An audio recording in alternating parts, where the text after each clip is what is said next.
नमस्कार। संविधान और राज्य से संबंधित इस वीडियो सीरीज में आगे बढ़ते हुए आज हम अध्याय भारत में संवैधानिक विकास में जिन अधिनियमों को जान रहे थे, उसी क्रम में आगे बढ़ते हुए आज हम 1833 के चार्टर एक्ट को जानेंगे। आज हम 1833 के चार्टर अधिनियम को जानेंगे। इस अधिनियम में क्या महत्वपूर्ण प्रावधान है, इससे पहले हमने 1813 के चार्टर एक्ट को जाना है। 1833 के चार्टर अधिनियम में जो महत्वपूर्ण प्रावधान है, उसमें सबसे पहले जिसे हम जानेंगे, इस अधिनियम में अब ईस्ट इंडिया कंपनी के सारे व्यापारिक अधिकारों को ही समाप्त कर दिया गया। तो ईस्ट इंडिया कंपनी के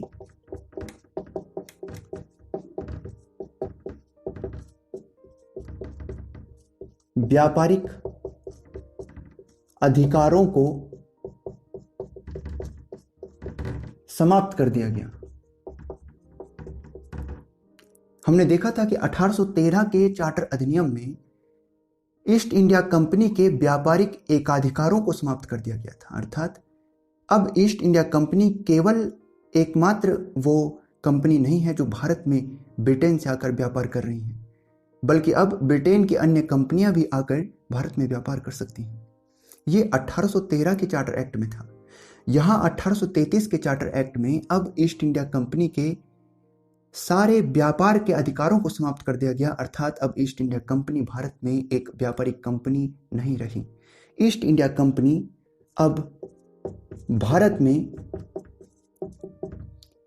प्रशासनिक इकाई होगी। अब ईस्ट इंडिया कंपनी भारत में एक प्रशासनिक इकाई के तौर पर है, प्रशासन करने के लिए, शासन करने के लिए।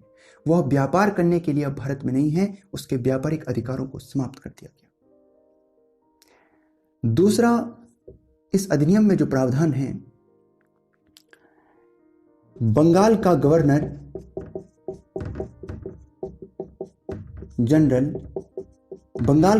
जनरल अब भारत का गवर्नर जनरल होगा। अब बंगाल के गवर्नर जनरल को भारत का गवर्नर जनरल कहा जा रहा है। तो इस प्रकार अब ब्रिटिशों को लगने लगा है कि भारत में वे अपने वर्चस्व को लगभग स्थापित कर चुके हैं, अथवा वे उस दिशा में काफी आगे आ चुके हैं और शीघ्र वे भारत को अपने प्रभाव में ले लेंगे, अपने वर्चस्व में, और भारत पर अपना प्रभुत्व स्थापित कर देंगे। इस वजह से अब वे बंगाल के गवर्नर जनरल को भारत का गवर्नर जनरल कह रहे हैं। और आप जाने कि इस समय पर जो बंगाल का गवर्नर जनरल है, वह क्योंकि लॉर्ड विलियम बेंटिक हैं, तो भारत का पहला governor general Lord William Bentinck होता है। तो लॉर्ड विलियम बेंटिक भारत का पहला गवर्नर जनरल है। तो इस प्रकार से अब बंगाल के गवर्नर जनरल पद को भारत का गवर्नर जनरल कहा जाएगा। यह एक और प्रावधान है। अब जब इस पद को भारत का गवर्नर जनरल कर दिया गया, तो इसमें कुछ शक्तियां भी जुड़ी गई। वे शक्तियां क्या थी कि अब प्रांतों के गवर्नर, यानी मद्रास और बंबई के गवर्नर, विधि नहीं बना सकेंगे। यानी उनके विधि बनाने के अधिकार को समाप्त कर दिया गया। प्रांतों के गवर्नरों के विधि बनाने के अधिकार को समाप्त कर दिया गया और अब संपूर्ण भारत के लिए विधि भारत का गवर्नर जनरल और उसकी परिषद बनाएगी।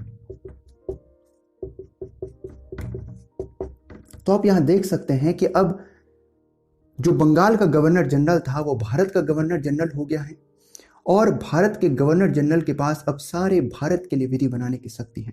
भारत का गवर्नर जनरल और उसकी 3 सदस्यों की यह परिषद अब मिलकर पूरे भारत के लिए विधि बनाएगी और यहां प्रांतों के गवर्नरों की विधि बनाने की शक्ति को समाप्त कर दिया गया। यहां पर आप अगर परिणाम में देखें तो आप देखेंगे कि यह केंद्रीकरण है, पूर्ण रूप से केंद्रीकरण देखने को मिल रहा है, जहां अब प्रांतों की शक्तियों को समाप्त कर दिया गया है और पूरी तरह से केंद्र के पास शक्तियां हैं। यानी बंगाल का जो गवर्नर जनरल है, अब जिसे भारत का गवर्नर जनरल कहा जाएगा, उसके पास संपूर्ण शक्ति और पूरे देश के लिए अब वह विधि बनाएगा। तो यह एक प्रकार का केंद्रीकरण है और यहां एकात्मक शासन प्रकार देखने को मिल रहा है। शासन का एकात्मक प्रकार देखने को मिल रहा है। एकात्मक शासन प्रकार क्या होता है और संघात्मक शासन प्रकार क्या होता है, इसे हमने पूर्व के वीडियो के माध्यम से आपके सामने रखा है, आप उसे देख सकते हैं।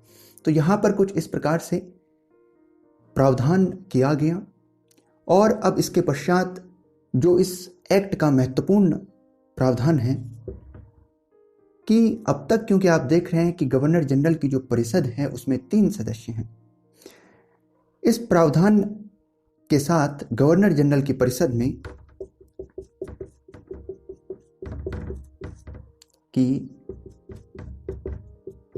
में एक सदस्य और जोड़ा गया जिसे विधि सदस्य कहा गया।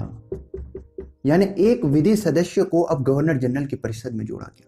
अभी तक 3 सदस्य थे, अब एक सदस्य और जोड़ा गया जो विधि सदस्य हैं और अब मिलकर वे 4 सदस्य हो गए हैं। तो यदि आप जानें तो पहला विधि सदस्य लॉर्ड मैकाले थे। लॉर्ड मैकाले पहले विधि सदस्य हैं। तो लॉर्ड मैकाले पहले विधि सदस्य बनते हैं। इस विधि सदस्य के बारे में आप यदि जानें तो यह पूर्ण सदस्य नहीं था, अर्थात इसे मत देने का अधिकार प्राप्त नहीं था, अभी यह अस्थायी था, पूर्ण सदस्य नहीं था।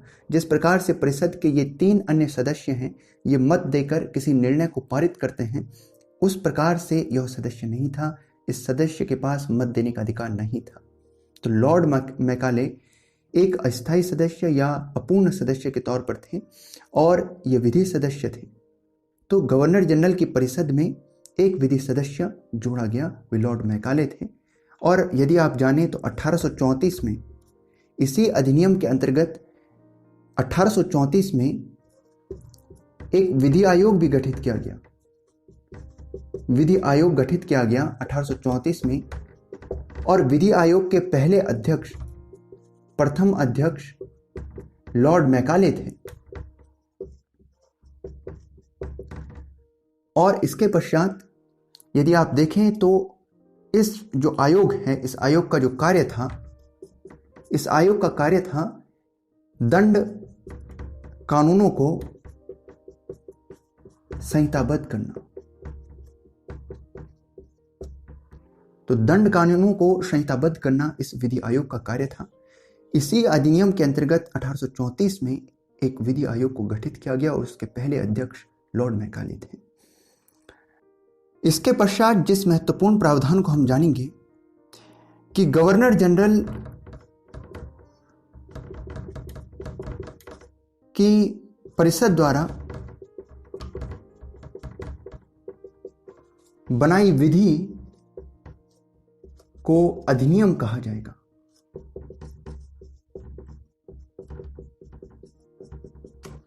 अब तक इसे अधिनियम नहीं कहा जाता था, इसे विनियम कहा जाता था। अब जबकि बंगाल का गवर्नर जनरल भारत का गवर्नर जनरल हो गया है, तो इस दशा में अब गवर्नर जनरल और उसकी परिषद के द्वारा बनाया गया जो विधि है उसे अधिनियम कहा जाएगा। इसके अलावा सिविल सेवा में खुली भर्ती होगी।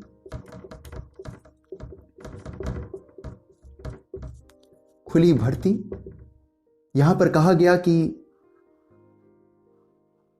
जाति, लिंग, जन्म स्थान और रंग, इन 4 के आधार पर कोई भेदभाव नहीं होगा। सिविल सेवा में खुली भर्ती होगी। ये बात रखी जरूर गई, लेकिन ये लागू नहीं हो पाई क्योंकि कंपनी के कर्मचारियों ने और कंपनी ने इस पर विरोध जताया, क्योंकि वे नहीं चाहते थे कि भारतीय लोग उन्हीं के समकक्ष ऊंचे पदों पर सेवाएं दें, और क्योंकि वे भारतीय लोगों को गुलाम की मानसिकता से देखते थे, उनकी मानसिकता ये थी, और इस वजह से वे भारतीयों को ऊंचे पदों पर नहीं देखना चाहते थे। तो इसका विरोध हुआ और यह लागू न हो सका। किंतु यह प्रावधान इस अधिनियम में किया गया था, यह लागू न हो सका। इसके अलावा जो अगला महत्वपूर्ण प्रावधान हमें जानना चाहिए, दास प्रथा को समाप्त किया जाएगा।